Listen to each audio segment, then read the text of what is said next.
Let's talk about metaphors.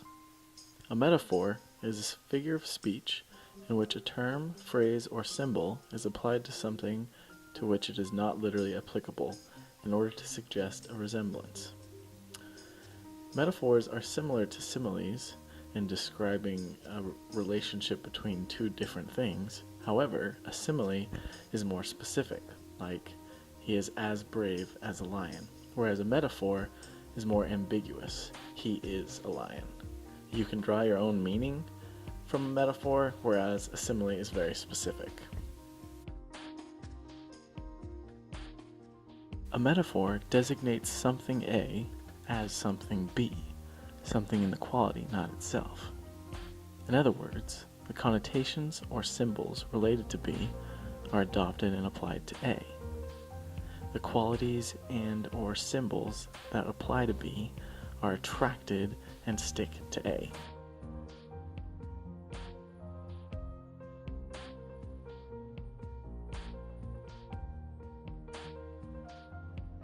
A metaphor is supposed to take the attributes and qualities of one noun and attribute it to another noun.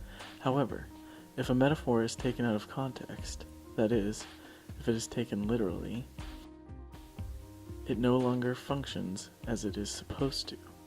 The first noun transforms into the second noun instead of sharing its qualities.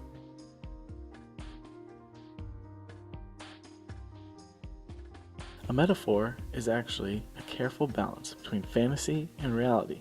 There's a fine line between the metaphor being too far-fetched or hard to believe, and too easily accepted or occulting the metaphor's meaning.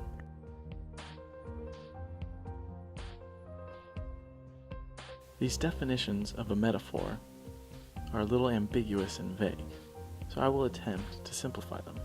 But first, a review of physics.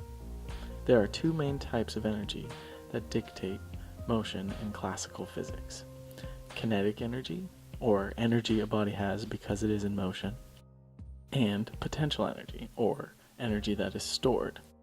For example, when you drop an apple from a certain height, the gravitational potential energy is what causes it to accelerate towards the ground.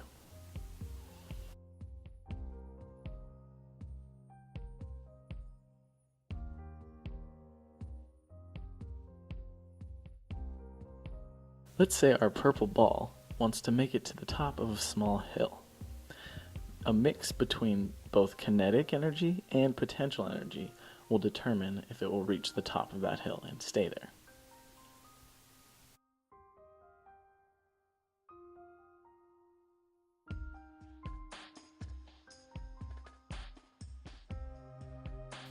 Too little of either potential energy or kinetic energy, and the ball will roll back down the hill. Too much of either potential energy or kinetic energy, and the ball will roll over the hill. Now let's apply this logic to explain metaphors. Our energy, or E, will transform into U, the reader's understanding. The potential energy, or P, transforms into R, the reader's potential. The kinetic energy, or K, transforms into W, the writer's momentum. Our ball will transform into our reader, and the hill becomes the graph of the reader's understanding. The same logic applies. If R or W are not sufficient, then the reader will not understand the metaphor. In other words, the reader will not make it to the top of the hill. The reader's potential, R, is a mix of the reader's educational background and the reader's willingness to embrace ambiguity.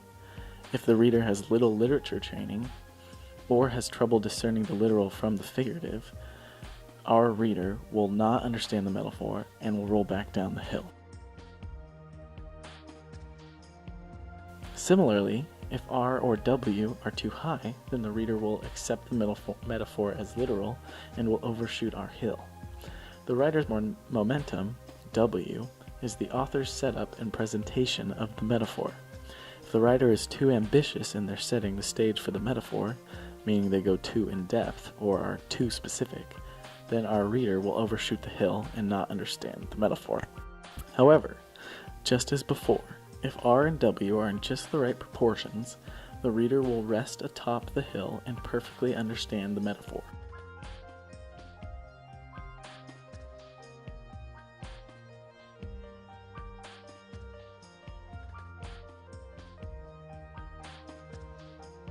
We can set the axes of our graph for an even more comprehensive model of a metaphor.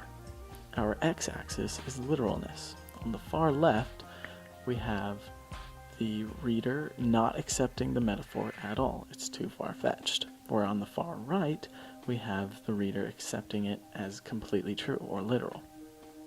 Our y-axis, on the other hand, is reader understanding. As you can see, where we want to be is that perfect balance between literal and figurative right in the middle, which will maximize our reader understanding. In conclusion, a metaphor can be represented as a hill for our reader to climb. The combination of the reader's potential and the writer's momentum determine if our reader will find their way to the peak of understanding the metaphor. Well, there you have it, a metaphor of a metaphor.